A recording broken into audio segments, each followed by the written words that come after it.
Welcome to this Padel. Today we have second try, right? Jared Finkelstein, natural born Padel connector, also a finance guy, very well known and recognized by some prizes, awards, and magazines. So welcome again. Thank you. I consider you a friend. We meet each other in all the clubs and competitions and USPA tournaments and all that. But I want to have you here because to me you're a rare species.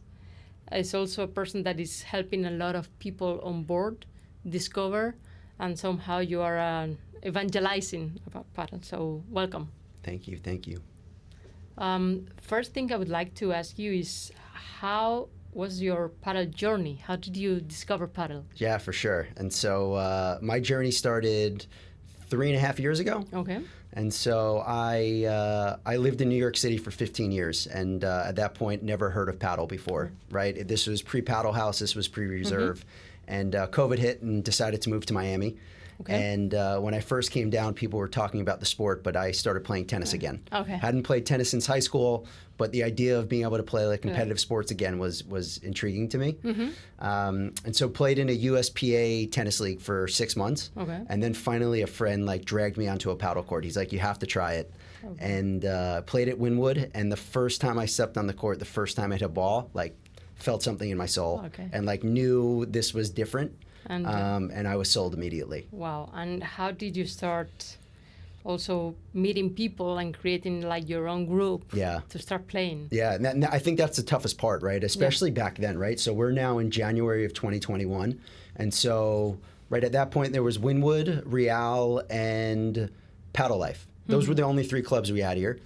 And I just got lucky. The second time I played, I got introduced to this guy named Fernando. And Fernando was just starting a paddle chat. Okay. And I was one of the original members. He started doing a Friday tournament. And so I started playing. And I was definitely one of the lowest levels of play, but always came in with a positive attitude. I showed up every week and just started meeting people through there. And so I think the beauty of the sport is, right, this is a sport where if you want to get involved and you put yourself out there, things happen. Yeah. And so you're on one group chat on WhatsApp, and the next thing you know, you're on 25 WhatsApp group chats. Yeah, you have to put them in silence sometimes. Yeah, every single one is on silence. Yeah, especially if you also have to work. But I wanted to ask you, what do you think is the secret sauce to make Padel so engaging? It's a great question. I think it combines a couple key factors. I think that one, it's a competitive sport, right? There is a workout element to it. There's a skill element to it. I always describe Padel as it's kind of a chess match, right? It's very different. Where tennis, it is, if you have power, if you have skill, you're normally going to win. Padel is more of a thinking man's game, obviously working in tandem with your partner and everything else. But there is a way to even the playing field by playing smart and controlled in a paddle court, unlike many other sports. So I think that's one aspect of it. I feel it's very non-intimidating because it's a small court.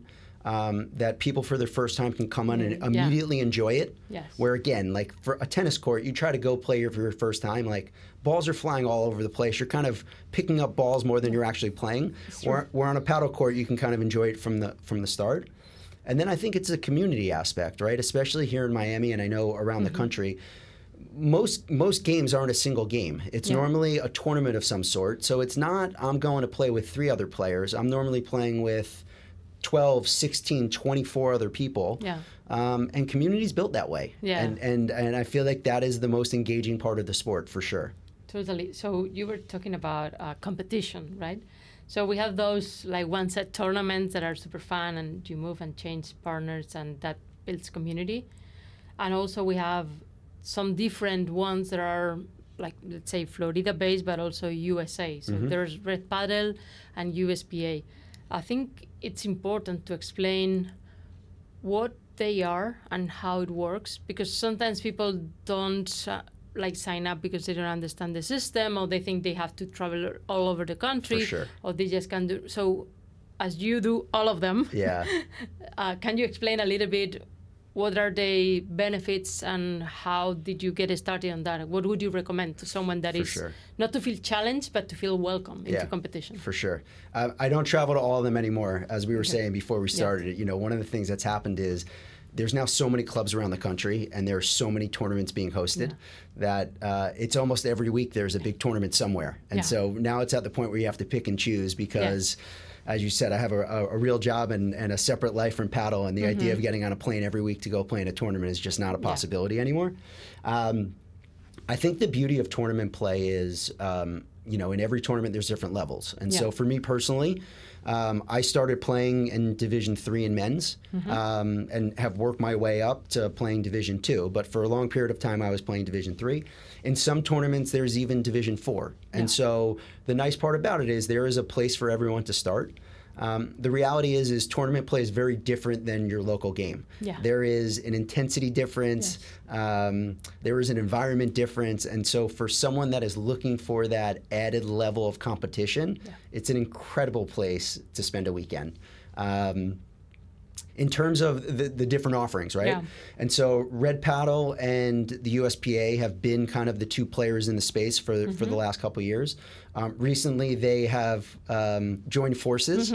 And so this year, there is a Red Padel circuit where they're doing 11 tournaments, and then they have a Masters event in Miami that you have to qualify for with a huge prize. And so, like, it's been a super fun, awesome thing.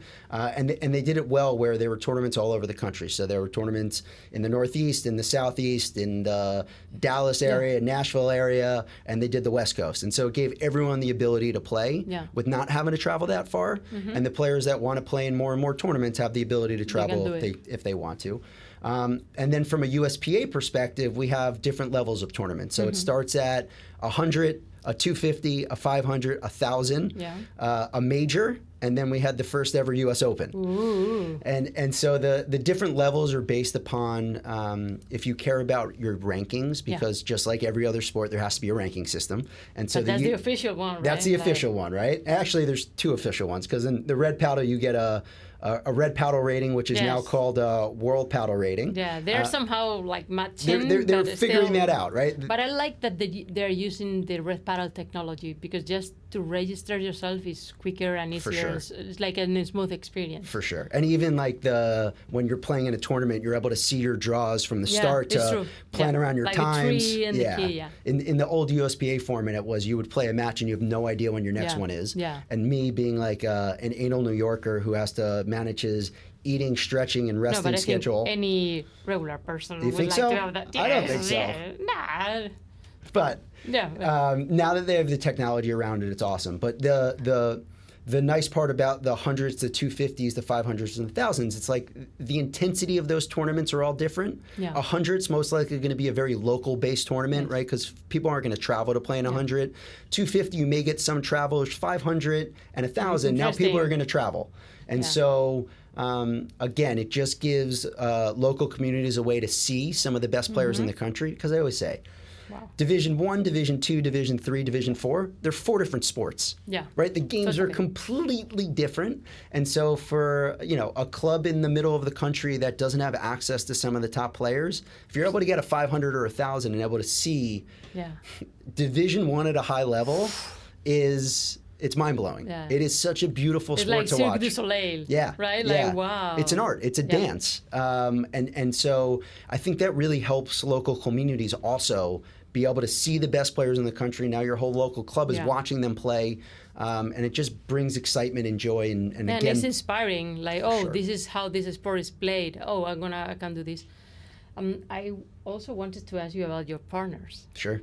Because you've played with Fausto, with Nico Tavillo, so it's funny to see also, especially Fausto, how he's grown, right? Like he was just a kid when he started playing with you, and now he's like top 20 in the country, top 10. I think he's number 11 or 12 at this point. So we're like, come on.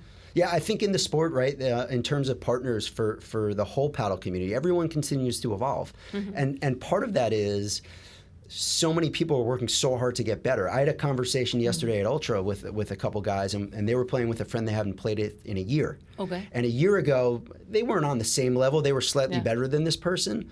But now, being on the court, it's night and day. Wow. Just because we've all improved so much, because we're playing competitive paddle, we're all training hard, and it's kind of rising across the board.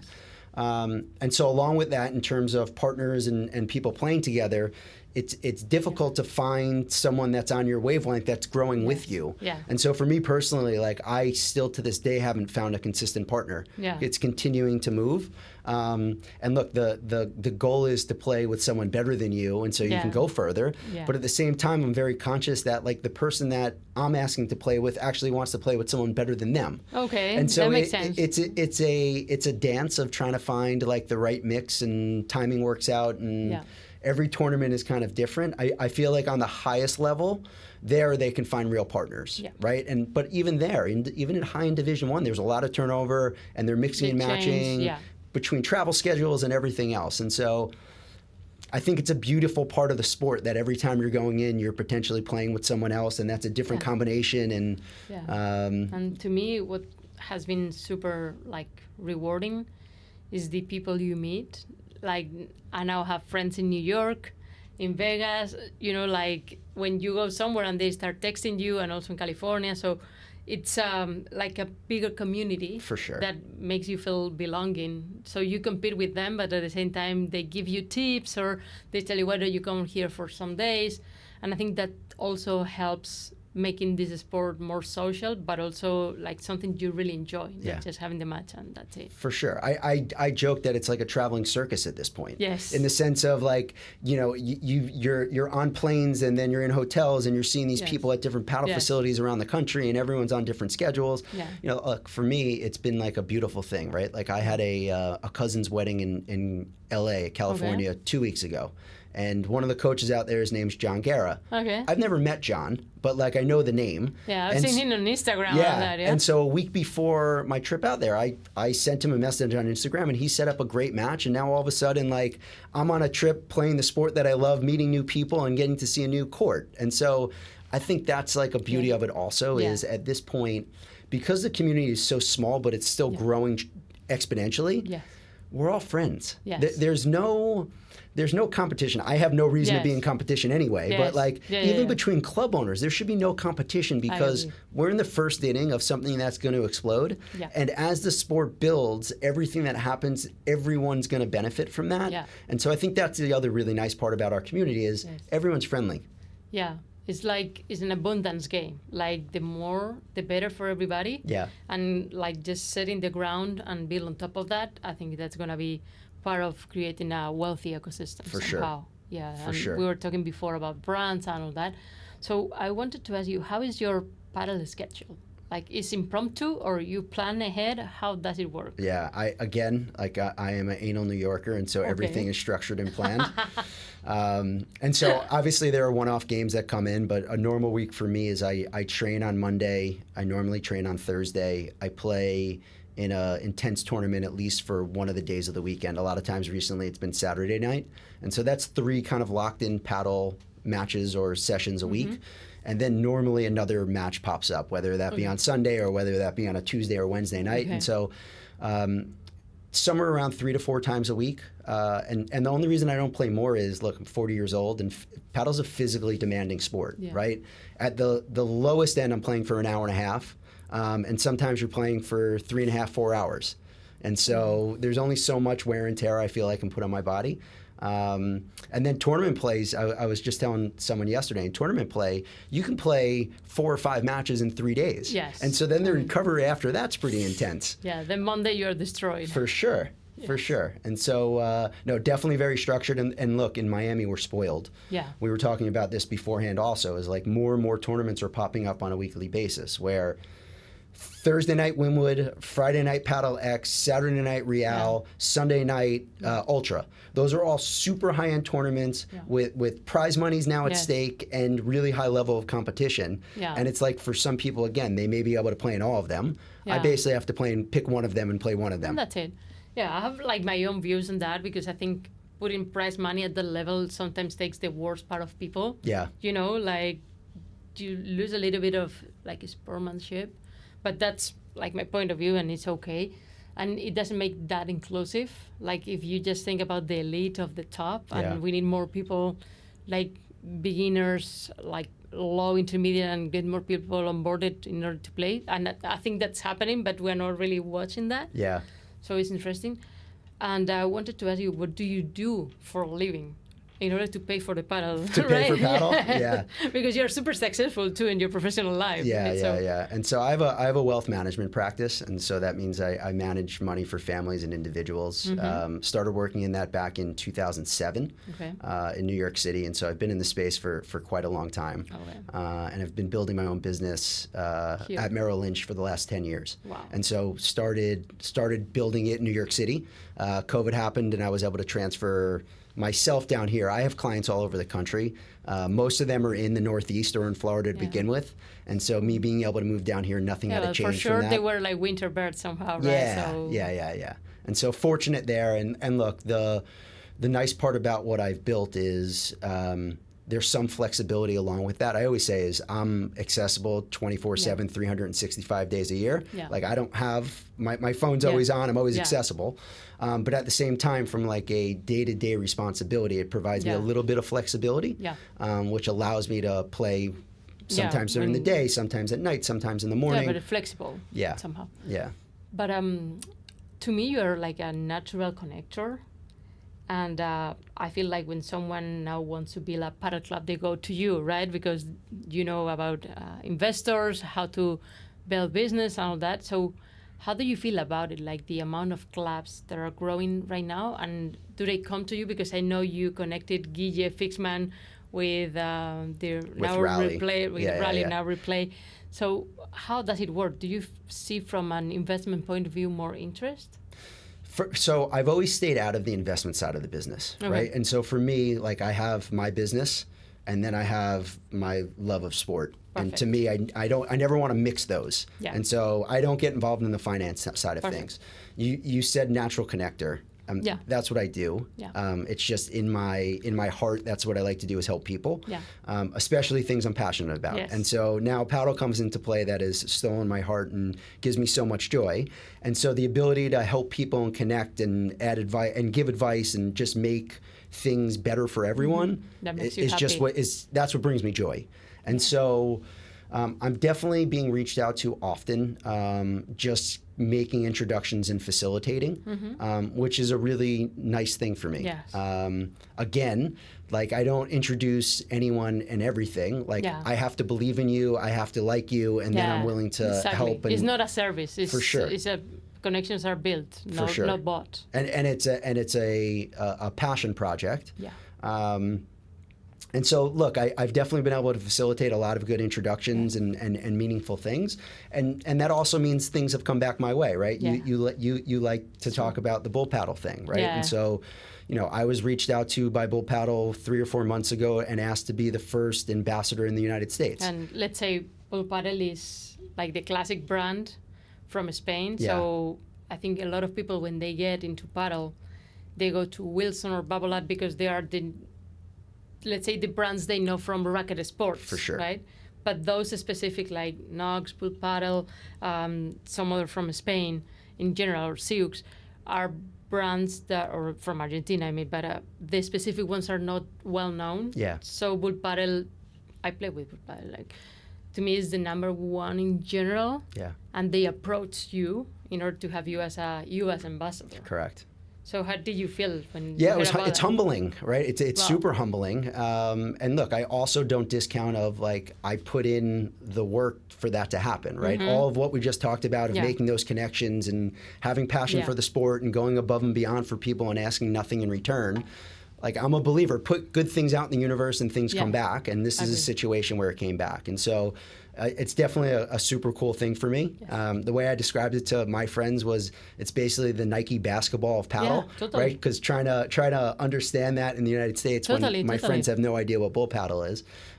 So I definitely take a lot of pride in that. And look, I get reached out to by a bunch of brands, and some are big and some are small. And I had a conversation last week with a smaller brand they were basically asking if I'd be interested to work with them. And I said, look, like, I'm going to be fully transparent with you. Why would I leave the most prestigious brand in the world to go work with a brand that I've never heard of? Yeah. And so I said to them, there has to be incentive. Yeah. Right? And the reality is there are a lot of paddle coaches that are some of the best players in the country that are working really hard to make a living through paddle. Yeah. And prize money isn't that great, and there are travel expenses for tournaments. And I was like, if you want to start making an input, a real foot in the ground in the United States, like, you also have to apply some resources to it. And so, brands haven't come in and really started aggressively paying players or giving any form of compensation.